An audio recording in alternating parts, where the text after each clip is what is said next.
hands up because you are in the Hoodwood. I'm the Black Bandit KJ Green, welcoming you to another edition of Sports from the Hoodwood for February 18th, 2023. Coming up in this edition, another Super Bowl in the books. Was this the best ever? Take a look back at how the Chiefs took home another title. And are the comparisons of making Patrick Mahomes the GOAT coming a little too soon? We'll take a look at NFL free agency. The first wave is almost upon us. Who's in line to get paid? Who's going to make the big moves? The NFL Coaching Carousel is still spinning out of control. We'll take a look at what teams are making the best moves, put themselves in the best position to recover quickly. The Coaching Carousel chain is just madness. Take a look at the NBA. Just hitting the All-Star break. What teams are putting themselves in the position to make a deep playoff run, and which teams just fooling themselves? Baseball is almost back. Spring training is just around the corner, and there are new rules implementations that you need to be aware of. We'll detail them all and how they affect the game. Hoodwood High Five has the top 5 college teams right now. And we also have Phat, Head Slap as usual. And of course, the final word from Wood this week on is Patrick Mahomes redefining the quarterback position, ruining it. It's all coming up on Sports from the Hoodwood. Go ahead and crash helmets, buckle your seatbelts, and let's go.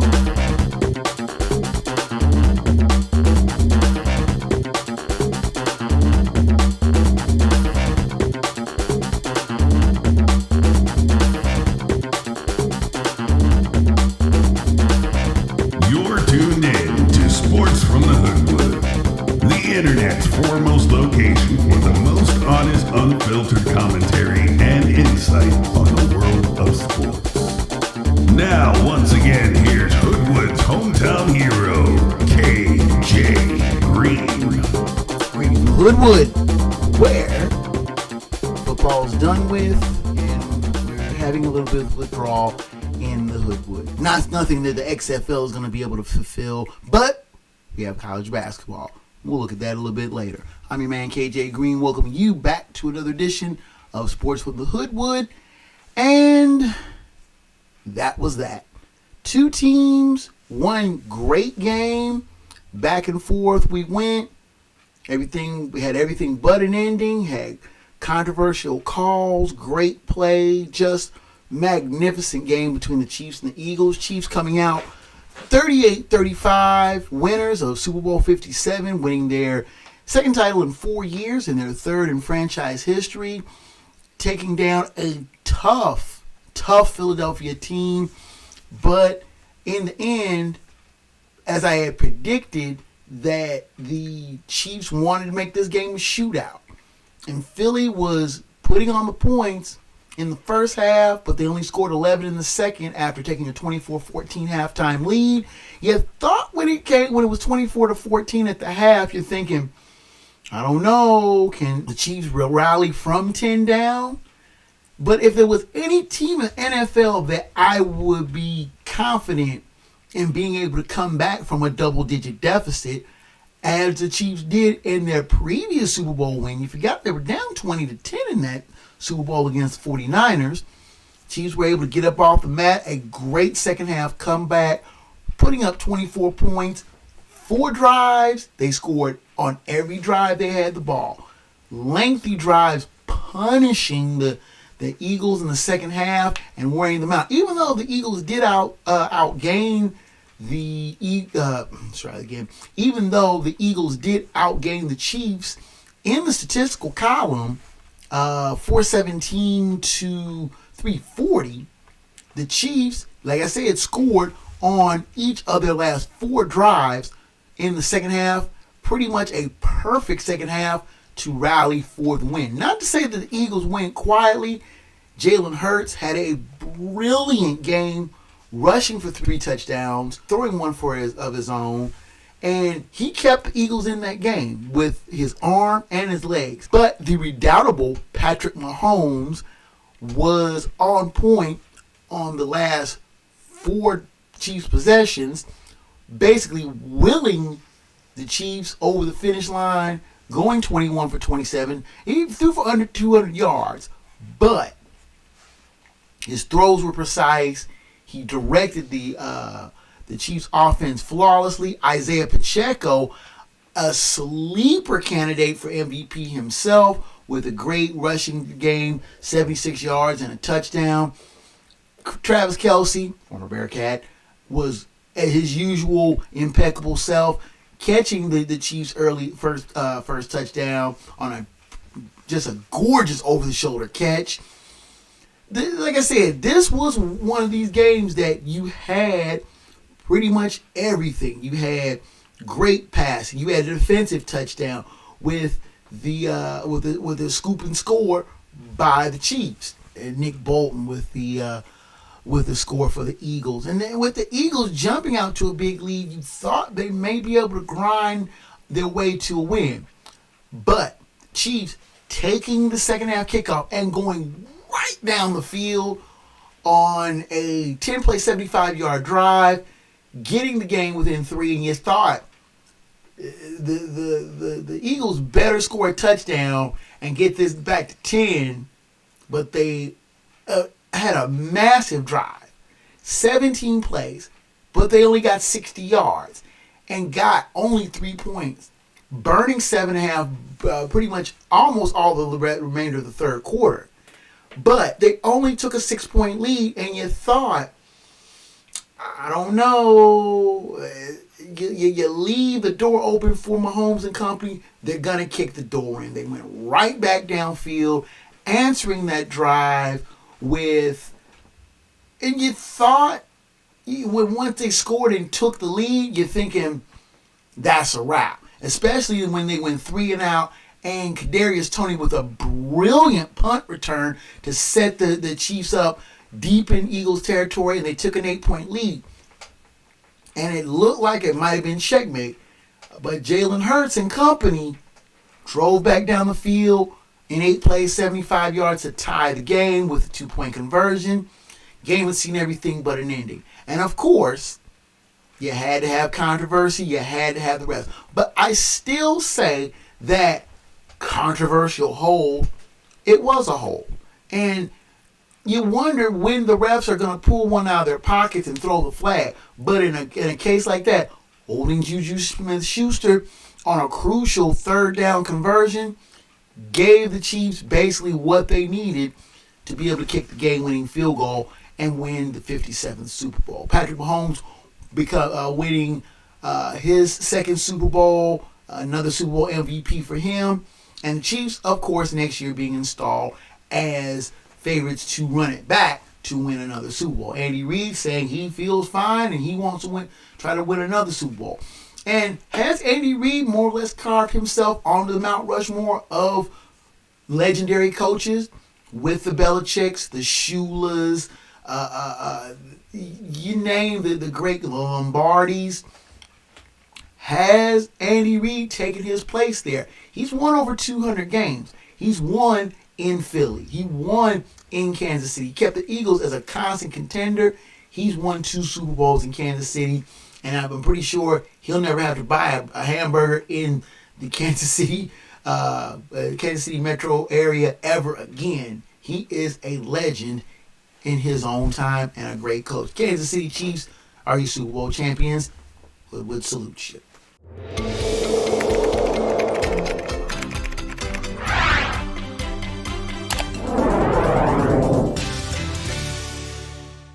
Now I was looking over some statistics about Patrick Mahomes having won his second Super Bowl in 4 years, and the inevitable comparisons to the GOAT, if you want to call Tom Brady the GOAT, are beginning to surface. You know, is Mahomes one of the best of all times? Right now, as a contemporary, I think he is the best quarterback in the NFL. That is a statement that is going to get very little debate over the course of the last 5 years. Patrick Mahomes having won 64 of his 80 starts. Now, if you take the first 5 years of Brady's career and compare them to the first 5 years of Patrick Mahomes' career, Mahomes has a decided edge because Tom Brady played in a less pass-happy NFL 20 years ago. He was still, learning the game and getting good at the game. Yes, he won the Super Bowl in his second year, filling in for the injured Drew Bledsoe. But Patrick Mahomes was basically handed the keys to the car after his second year when he was drafted out of Texas Tech in 2017. He was backing up Alex Smith, but everybody knew that sooner or later Mahomes was going to get to run the show. Not so much with Brady. Brady was a 6th-round draft choice of the Patriots from Michigan, a throwaway, if you will, and many people didn't think he was going to last in the league. He didn't start his first year because he just was the third-string quarterback. The New England Patriots were being led by Drew Bledsoe, who was considered the franchise quarterback, being the number 1 pick in the 1993 draft, and had played with the Patriots for the last 9 seasons. When he got hurt, Tom Brady was considered to be a fill-in. Most people didn't think he was going to last the entire season. When Bledsoe was able to come back from a near fatal injury, and many people wondered, was he going to be able to just step back into the role as starter? And there was a lot of controversy in New England. Patrick Mahomes got the starting nod after the 2018 season and has been the unquestioned starter of the Kansas City Chiefs since then. He has thrown more touchdown passes, had won more games in his first 5 seasons than Brady did. But again, the NFL was a lot different 20 some odd years ago than it is now, where the Patriots had a strong defense. The Chiefs have had a hyper-active offense that have racked up points. They have a decent defense, but the Patriots, in comparison, basically ran on their defense. Bill Belichick, of course, was a defensive coordinator, if you do recall his time with the Giants. Andy Reid is the guru of go. He likes a high-powered offense and has the tools and the talent with Patrick Mahomes to put up the type of offense that he wants. High-powered, high-scoring, and Patrick Mahomes, as the architect and the pilot of that offense, is scoring a lot of points and racking up a lot of numbers. That being said, the comparisons between the two, I still think calling Mahomes the GOAT now is wildly premature. Is he one of the best quarterbacks in the game? Without a doubt. Now, if you're going to look over the body of work, Mahomes has won 2 MVPs, whereas Brady didn't win an MVP in his first 5 years with the Patriots. He did win, in his first 5 years with the Patriots, he did win 3 Super Bowls. Now, can Patrick Mahomes win another Super Bowl here in the next couple of years? Odds on, I think he's pretty good bet to do that. He has made good wide receivers great, and it doesn't mean. And people thought, well, with him losing Tyreek Hill, the Kansas City offense was going to drop off. Not so much. They were able to plug in Juju Smith-Schuster and Kadarius Toney, as well as a brilliant, as always, Travis Kelce. And the Chiefs offense has not lost a step. Does that mean that Mahomes is the GOAT? I'm going to put a brakes on that right now. I'm going to say he's the best in the game right now. But the GOAT, if he continues to do this over an extended period of time, you're not going to just take a 5-year block and say, okay, this makes you the GOAT. No. What is going to make you the greatest of all time is sustained success over a long period of time. Not just 5 years. You're thinking 10, 15. Brady played 22 seasons. I'm not going to hold someone to that impossible standard. But I still say if Mahomes continues to churn out championships the way they have over the next 5, 10, 15 years, then we can start talking GOAT comparisons. Now, it's a little premature. Let's take a time out. Come back and look at the NFL free agency period, which will be starting soon. What teams are going to make a splash in free agency and which players are set to get paid. And we'll also take a look at the round and round coaching carousel. What teams and what coaches have married up and which ones will be the best marriages and which ones are going to be headed for divorce real quick. Sports from Hoodwood continues after this. Is today your last day on Earth because you are being deployed to space tomorrow? Have you just turned 18 and you're ready to get out of your parents' house? Has your granddaughter gotten her boyfriend pregnant? Whatever your reason, you need us at GottaGetMarriedNow.com. We specialize in last-minute weddings. Active duty, military veterans and retired discounts are available. Visit us at GottaGetMarriedNow.com.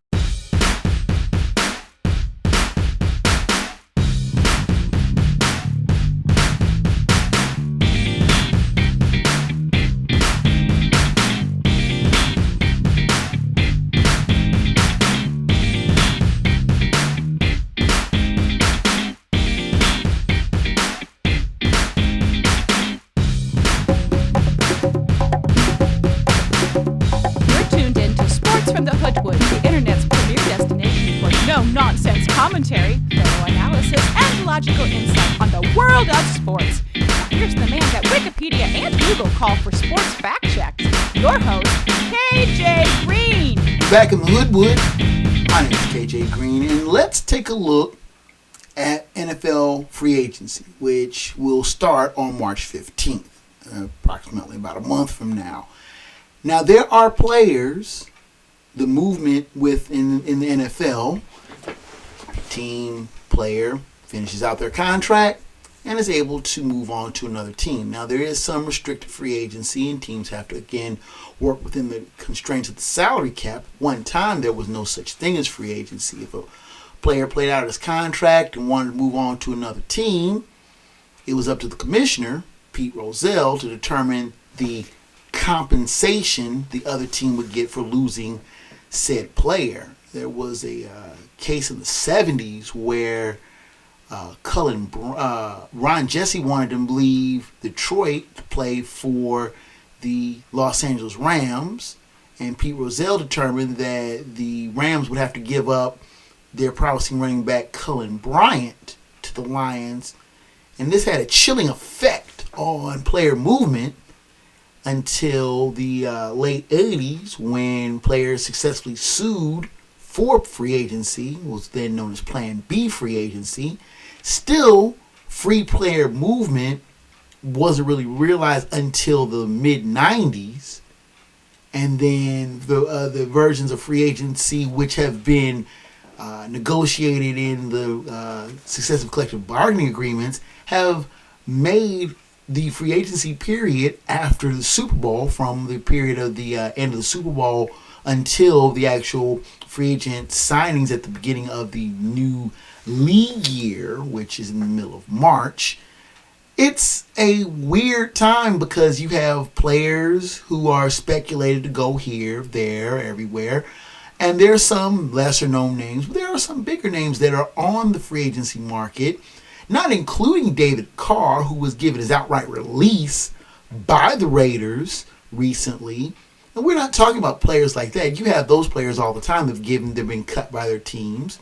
But I'm talking about teams that have players that have played out their contract and are free to move to whatever team that they determine they want to go to, whether it's staying where they're at and signing another deal or going to another team. Players like Geno Smith, who had a fine season for Seattle. He may be on the move, or he could stay at Seattle, sign a big money. That was one of the shrewdest deals that the Seattle Seahawks were able to make, signing Geno Smith, and many people thought he was washed up. I was surprised he was still in the league. But he was able to parlay that into a Comeback Player of the Year award and maybe a big payday with the Seahawks going forward. And you also have quarterbacks like Daniel Jones of the Giants, who have played their way into the playoffs, got a playoff win, and have made themselves look very valuable for the New York Football Giants. Then you have question marks like Jimmy Garoppolo, who got hurt and have betting on themselves for a big contract. Now, what it means them staying in San Francisco, going elsewhere, Jimmy Garoppolo could very well be on the move. And of course, the premier free agent will more than likely be Lamar Jackson of the Baltimore Ravens, who did get hurt, didn't play the last 5-6 games of the season. The Ravens lost in the wild card round to the Bengals. And many people wonder, especially with new offensive coordinator Todd Monken going from Georgia to the Baltimore Ravens, if that is going to seriously put a damper on Lamar Jackson's return to Baltimore, because Todd Monken has a very, very different type of offensive style than what Lamar Jackson, his freewheeling type of quarterback play is. Now, of course, the big name in the running back field for the free agents is Saquon Barkley of the Giants. Now, he had a solid season after a couple of years filled with injuries. He had a solid season for the New York Football Giants. Another running back that many people may be seeing in the free agent market is Josh Jacobs of the Raiders. Him playing for that sorry team, but he was one of the few bright spots for a poor Raiders showing in 2022. Big names in the wide receiver market, not a lot of them. Juju Smith-Schuster, Allen Lazard are two of the top names there. And then on the defensive end, James Bradbury, remember the guy who inadvertently tugged Schuster, but he is a free agent now. Will he make a big move? Also, Marcus Peters of the Ravens, he is a free agent. Will he make a big move? And many people are wondering, a lot of these free agents, are they going to change teams, or are the teams that are once their employers make a pitch to keep them, restructuring deals? But in any case, all these players are going to get paid. They're going to get paid a lot of money to change teams. Now, we're not even talking about, like I said, we're not talking about Derek Carr. We're not talking about the possibility of Aaron Rodgers getting traded from the Packers. He's still under contract for the Packers for another 2 years. That being said, he could decide to retire, or the Packers may decide, you know what? It's time to give Jordan Love the reins and move on from the Aaron Rodgers era. Now, of course, we can look at the NFL Coaching Carousel, which I call the silly season, and coaches that have moved from one place to the other.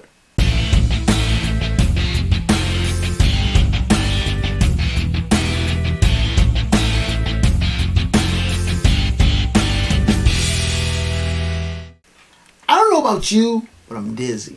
Not because I'm goofball. Don't even say a word. Don't even start. The coaching carousel in the NFL has been spinning wildly for the past few weeks, and it looks like it's finally coming to a rest. Shane Steichen, I hope I pronounced that right, Jonathan Gannon, the offensive and defensive coordinators respectively for the Philadelphia Eagles, were both announced as head coaches for the Colts and Cardinals respectively. That basically closes the door on NFL coaching hires for this season. Now, Nathaniel Hackett, Frank Wright, and Matt Rule were all fired during the season. Their interim coaches did not survive the interview process, while the Cardinals and Texans both fired their head coaches on the last days of the season, respectively on the 8th and 9th. Now, Jonathan Gannon being hired by the Cardinals, Shane Steichen by the Colts, Sean Payton, the big name, going surprisingly to the Broncos. I thought the Cowboys were going to fire Mike McCarthy, but he stays put, though Kellen Moore decides he's going to leave, and they're going to get a new offensive coordinator. Lovie Smith being dismissed in Houston. Basically, I said he never had a fair shake to begin with. The young DeMeco Ryans filling his position after being a brilliant defensive coordinator for the 49ers for a number of years.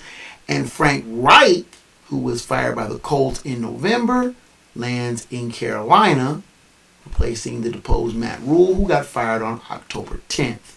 Round and round the coaching carousel goes.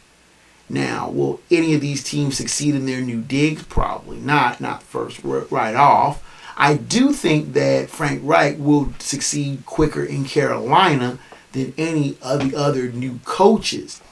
The Cardinals hiring Jonathan Gannon was a bit of a surprise. A lot of people were thinking either Brian Callahan or Lou Anarumo of the Bengals were going to get hired as coaches. Neither one of them survived the interview process and go back to the Bengals, which makes that team that much stronger because they have more continuity in their coaching staff. The Bengals were the last team, ironically, to lose both their offensive and defensive coordinators to the Coaching Carousel in 2016 when they lost both Jay Gruden and Mike Zimmer to the Washington football team and the Minnesota Vikings, respectively. Now, will this be any kind of a shift going forward? Coaches like Byron Leftwich, Eric Bieniemy both were left wanting. Steve Wilkes, of the interim coach of the Panthers, ended up going to the defensive coordinator of the 49ers. Those three, I think, should be high on GM's list for next year, or to be filling in any kind of coaching vacancies or hot seats coming up. I was really surprised Sean Payton went to Denver, though. I thought he was going to hold out and go to Dallas. Coaching Carousel, I don't know about you, but I'm really dizzy. So that means I need to take a time out. Step aside for a minute. We'll come back, take a look at the NBA at the All-Star break. Who is in position to make a move and who are making their way to the playoffs. Also, we'll look at the MLB changes. Lots of changes. Tupac used to say, some things will never change. A lot of things are changing in baseball. Take a look at that. Sports from the Hoodwood continues after this. Your New Year's resolution for 2023 is to follow me, The Real Rajim, and The Real DJ Dream on Facebook and Instagram. And have an outstanding new year. Hi everyone, I'm KJ Green. If you're looking to reach a broad audience for your advertising dollar, look no further than where you are right now. You can advertise right here in the Hoodwood. If you need spots created as well, Black Banner Productions Enterprises can create commercial content that drives sales and gets results. You can send your inquiries to ads at blackbannerproductions.com. Black Banner Productions and Enterprises. Sounds, ideas, and images of the 21st century.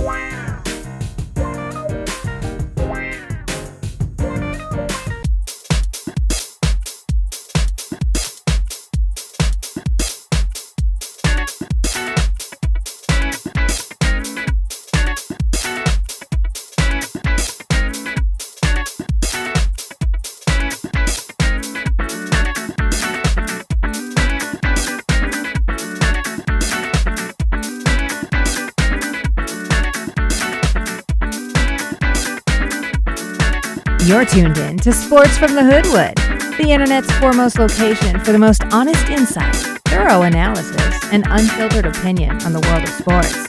Now, once again, here's the man of the hour, After Hours, your host, KJ Green. You are back in the Hoodwood. My name is KJ Green. Let's shift gears to the NBA. The NBA will be hitting its All-Star break this weekend. The All-Star game being in Salt Lake City.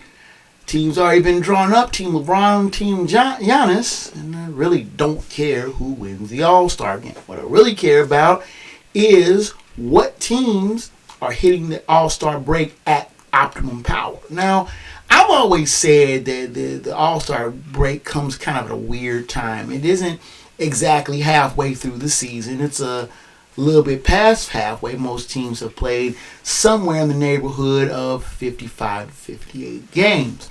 So once the All-Star break is done, it's pretty much a sprint to the finish. We're in mid-February, so that means it's a little bit more than 6 weeks left in the NBA regular season.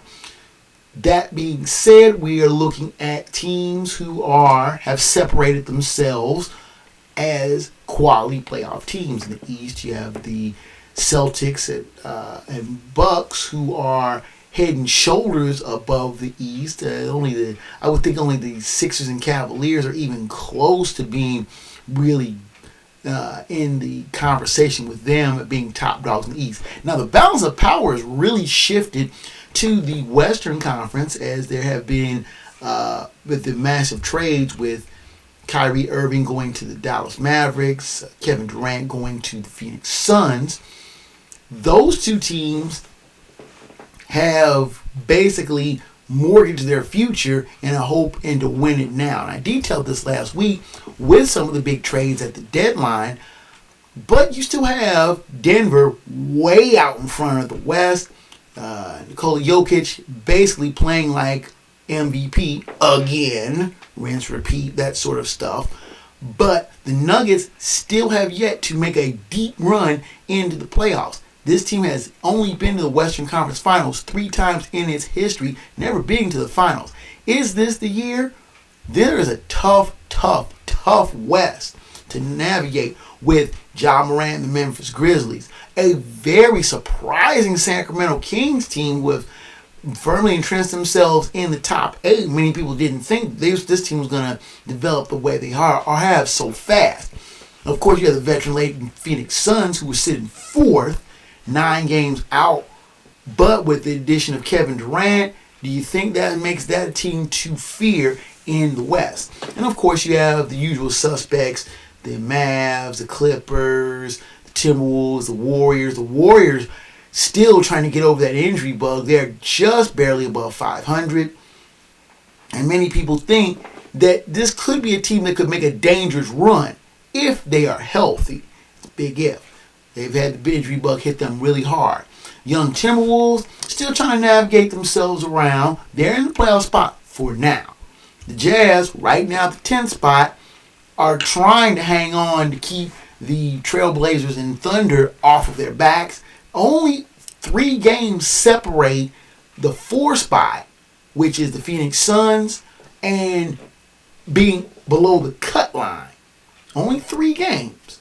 So there's going to be a lot of shuffling around between when the play resumes next week and the end of the season, which is the middle of April. Which teams I think have made the best moves? I have to like Kevin Durant to the Suns. I mean, that is a 20-point, 10-rebound boost to a team that plays very well when healthy. Adding DeAndre Ayton, Devin Booker, and Chris Paul to that mix, if they can get cohesive right away, that could be a team that could make a run deep into the into better playoff position and challenge the Denver Nuggets for Western supremacy.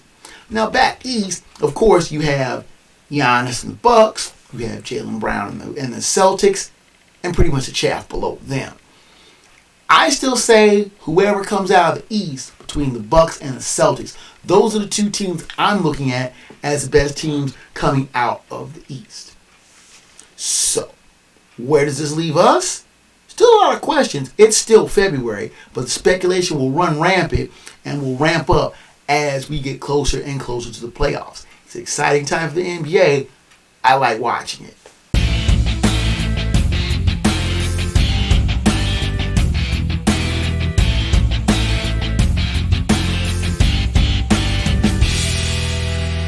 Now, with me talking about basketball, it's kind of overlooking the fact that spring is coming.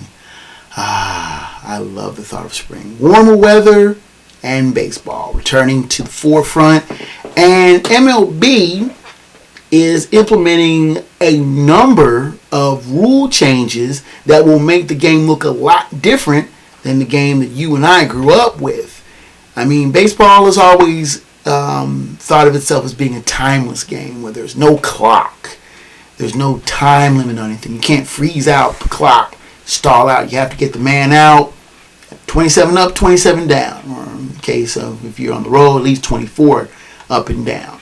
But regardless of which, there are changes afoot and that you're going to have to get used to because they have been implemented. There isn't something of speculation. They are doing it. First of all, there are going to be no more shifts. Now, I'm a bit ambivalent about that. I mean, I think if you're shifting around your outfield and your infield slightly for a left-handed pull hitter, that's one thing.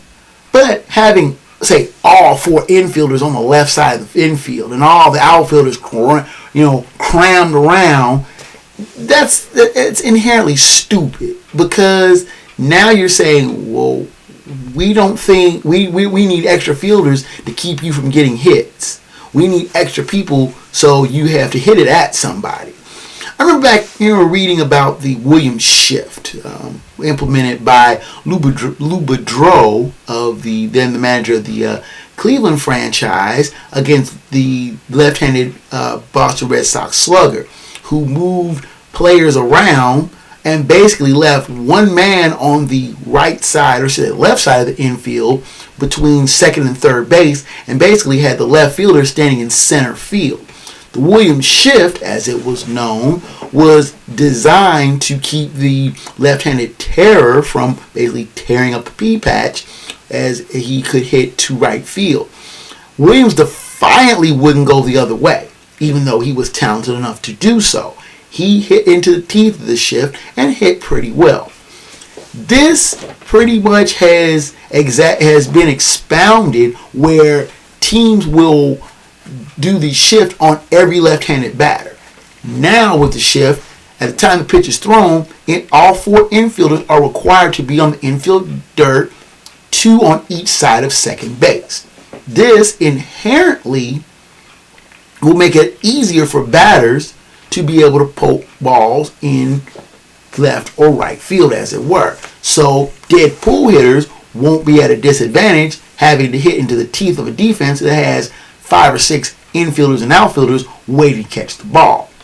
Now, they're trying to change the batting averages, which at 243 last year was the lowest batting average since the year of the pitcher, 1968.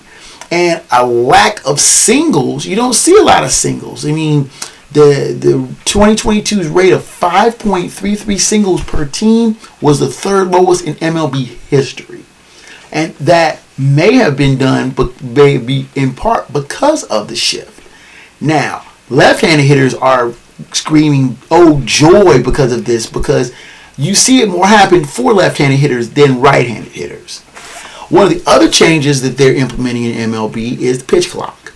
Pitchers will have 15 seconds to throw a pitch with the bases empty and 20 with runners on base. Hitters will subsequently also need to be in the batter's box with 8 seconds on the pitch clock.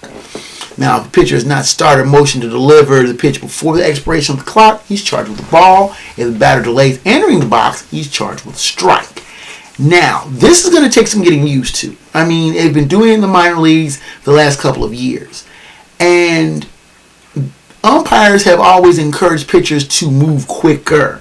But now with a clock and watching a clock, it's going to be kind of weird to see a pitcher trying to get his rhythm in 15 to 20 seconds. Because a lot of pitchers do take their time about delivering pitches. And a lot of batters take a lot of time getting in the batter's box. Now, the average time of the 9-inning Major League game in 2022 was 3 hours and 4 minutes, which was actually a drop from 2021's all-time high at 3 hours and 10 minutes. But the game times have been rising, and they've crossed the 3-hour mark in 2014. Now, will this be a change? Will this make games quicker? It has been noted in the minors that a pitch clock, which has been enforced in the minors last few years, have made games go a lot quicker. 2.5 hours, if you will. They're dropping 10 and 20 minutes off of games. Now, if this is going to make the game move quicker and be at a better tempo, I'm all for it. It's going to get you a bit used to seeing a clock and seeing how this pitch clock is being enforced. Now, also, there are pickoff rules that you can't throw more than, you can't disengage, making a pickoff attempt more than twice for one batter. You can only step off twice. After the third step off, you're charged with a balk.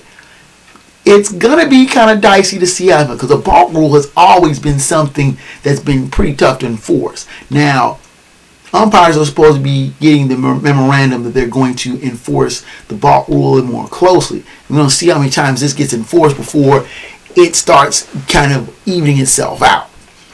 One of the bigger things that you're going to notice in baseball are bigger bases. Alex Cora, who's manager of the Red Sox, called the bases a pizza box. The size of the bases are increased from 15 to 18 inches in diameter, and they're trying to encourage more stolen bases and quote unquote reduce injuries.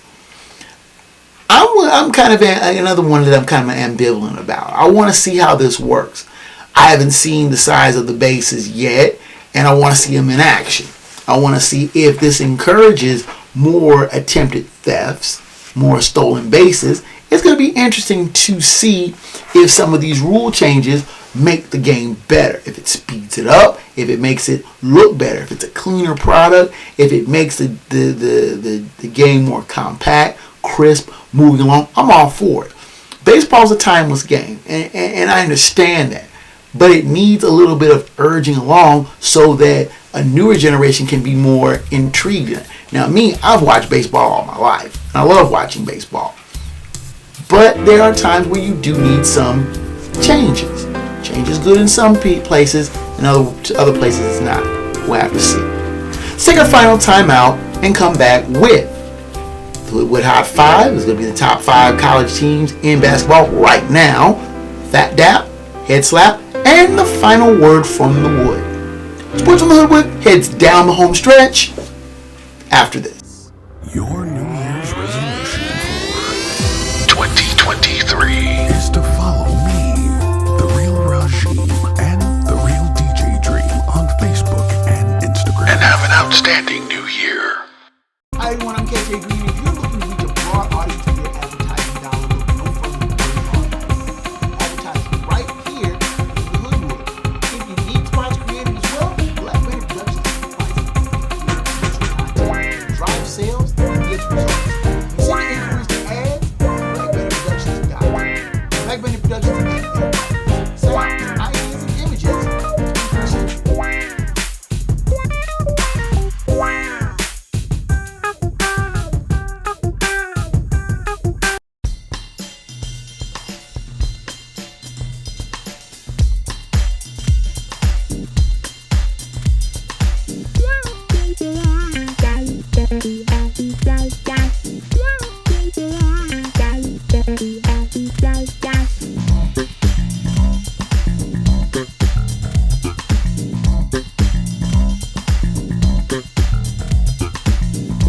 You're tuned into Sports from the Hoodwood, the internet's foremost location for no-nonsense commentary, insight, and opinions on the world of sports. Here now live in living color, black by popular demand, your host, KJ Green. Rounding third and headed for home here in the Hoodwood, let's finish up strong with the Hoodwood Hot 5, Phat Dap Head Slap, and the final word from the Wood. This week's Hoodwood Hot 5 details the 5 best teams in college basketball right now. I'm not saying who I think is going to win the national championship or who's going to make the tournament. These are just the 5 best teams going right now in college basketball. Let's start out with number 5, the defending national champion Kansas Jayhawks, who are 20-5 right now, 8-4 in the Big 12. They're third in the Big 12, but they're only a half game behind Texas and Baylor. Now, any list is going to start with the defending champs, and they are poised to try to defend their crown. And Bill Self always has his team ready to play, and this is a tough team. Now, they did have a lull in midway through the season where they dropped 3 straight, but they did rebound nicely to go to Rupp and spank UK, and also win back-to-back games against Texas and Oklahoma. This is a good team and one to keep an eye on. They are the defending champs, so a defending champ is always going to be a tough out. At number 4, we have the Purdue Boilermakers, who are 23-3, 12-3 in the Big Ten. Now, they did take a nasty pratfall in Evanston to the Northwestern Wildcats. Oh, wait a minute. Northwestern? They've got a basketball team? They've got a pretty decent basketball team, if you should ask. But Purdue should have no shame in losing to them, but they are right now still the kingpins of the Big Ten. At number 3, we have the UCLA Bruins. We're 21-4, 12-2 in the Pac-12. Now, it hurts my heart to see the former Bearcat coach winning big in new digs and proving that it was resources, not coaching, that was limiting his success at my alma mater. But that's neither here nor there. They are 2.5 games ahead of Arizona in the Pac-12 and poised very well to make a deep run. At number 2, I don't even want to just won't even bring them up, but they do deserve their own. They deserve just due. Houston Cougars, who are 23-2 and 11-1 in the American. I've made it well documented how much I have no love for their coach Kelvin Sampson, but the Cougs are gunning to stay home for the Final Four. I'm not being sent home. The Final Four is in NRG Stadium in Houston, and they are poised to make a deep run to get back to Houston. And the number 1 team in the Hoodwood Hot 5 college basketball rankings right now, I have.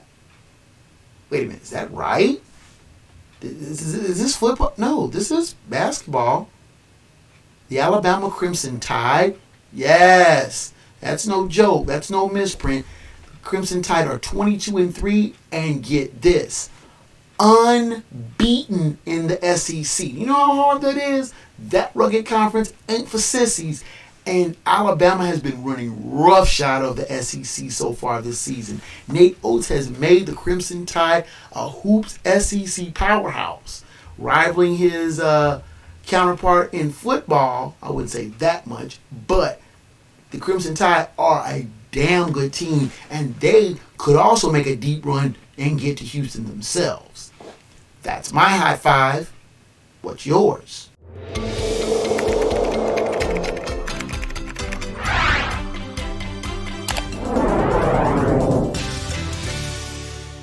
Now, Phat Dap and Head Slap of the Week goes like this. Phat Dap of the Week goes to Kansas City Chiefs safety Brian Cook.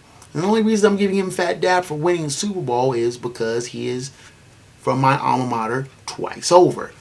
He was a standout defensive player at Mount Healthy High School, my alma mater, and he was also a standout defensive back for the University of Cincinnati, also my alma mater. He was drafted in the 3rd round by the Chiefs and played a key reserve role in helping the Chiefs win their 2nd Super Bowl in 4 years. Phat Dap to Brian Cook. I was in the house. Making my school history, being the first Super Bowl player to ever win a Super Bowl. Had come out of Mount Healthy High School. And I don't think he's the first, no, he's not the first Super Bowl winner out of University of Cincinnati. I think that was Jim O'Brien, who kicked the winning field goal in Super Bowl 5. But Phat Dap to Brian Cook for making history for my alma mater. Our head slap of the week is kind of a serious deal here. The head slap goes to New Mexico State Hoops. They abruptly canceled the remainder of their schedule in the wake of some disturbing allegations of sexual misconduct and abuse and hazing regarding team members on fellow teammates. 3 players were cited for false imprisonment, harassment, and criminal sexual misconduct. Now, the Aggies decided to shut down their season, and the WAC in turn deemed their remaining 6 games to be forfeits.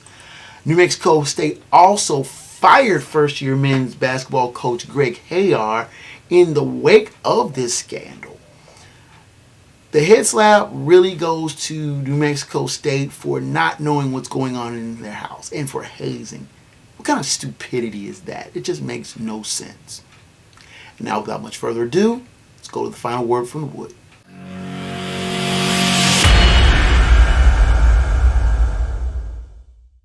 Now, as I mentioned, my alma mater, which isn't too far from the Hoodwood, Mount Healthy High School, I went and paid a visit last Friday for a basketball game and chatted up an old friend about who I thought, or who he thought, would win the Super Bowl. My guy Dave is a real sports guru. He coaches both football and basketball, and he has a coach's type knowledge of the game. And kids listen to his low-key yet sage advice. And when I asked him who he thought would win the game, he flatly stated his open disdain for Patrick Mahomes. And I asked him why he wasn't a fan of his. He didn't like his improvisational style of play. He said, and I quote, "Kids see that and they think they can do that, and they can't," end quote. It's not good for the game. He also expressed a disdain for the proliferation of three-point shooting in basketball, especially from shooters like Steph Curry. He compared the shot selection of the Warriors guard and the passing of Mahomes as bad influences on youth players. Quote, he got everyone thinking he can do that, and they can't. They don't have those kind of shooting skills, and they try to pass like that with Mahomes doing underhand and sidearm and throwing on the run, and it's going to mess up the game even further, end quote. Now, while many people think that Mahomes' freelancing is bad for the quarterback position, I myself think that it's also very good for the position. Mahomes has made so many plays in the Super Bowl with his legs, but also the ability to think quickly on his feet, on the run.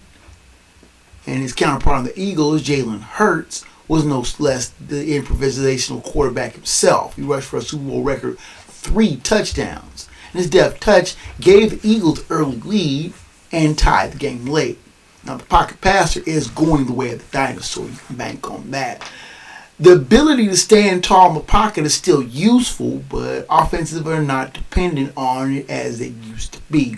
Pocket passers like Brady, Manning, both the Manning brothers, Phillip Rivers, and Drew Brees have all since retired. More than the fair share of quarterbacks these days are highly mobile and are able to create offenses on the run. Passers like Joe Burrow, Josh Allen, Lamar Jackson, Trevor Lawrence are examples of this.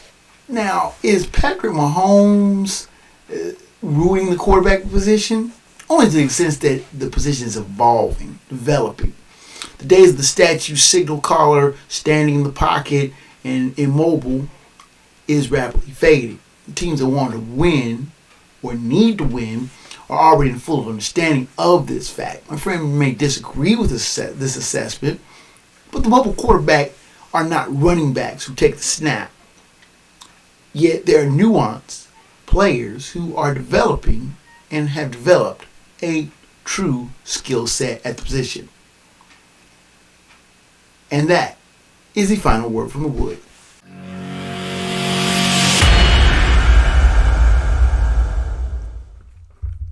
Now with the music coming up in the background, you know that means your time here in the Hoodwood is just about done. Thank you so much for your visit.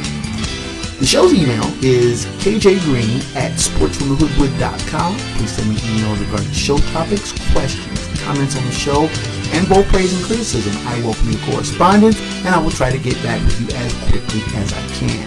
Now, the show's website is sportsfromthehoodwood.com, which has a back catalog of shows of both audio and video forms dating back 10 years. You can check out the Sports from the Hoodwood page on Facebook, which has the video podcast simulcast, as well as other topics, funny stuff I find all over the web, great discussions, a lot of good sports debate, and lots more. Video versions, of course, are on YouTube. You hit the subscribe button, smash that like button, ring the notification bell for when we publish the shows online on YouTube. And we also have more great content from Black Bandit Productions. The link from the podcast is also on the Twitter feed, which is @Hoodwood Sports. And it also has interesting stuff as well. You can tweet the show, and I will tweet back. You can like and follow there as well. The audio version is also on Spotify, Amazon Music, Stitcher, iMusic, and other fine podcast platforms and providers. If the Hoodwood is not on your favorite podcast provider, ask for it. Drop me a line, and I'll do what I can to get it there. Special thanks as always to Rage Pictures for their production assistance to the show. That's it from the Hoodwood, ladies and gentlemen, boys and girls. Until next time, fellow sports fans, I'm KJ Green, 30.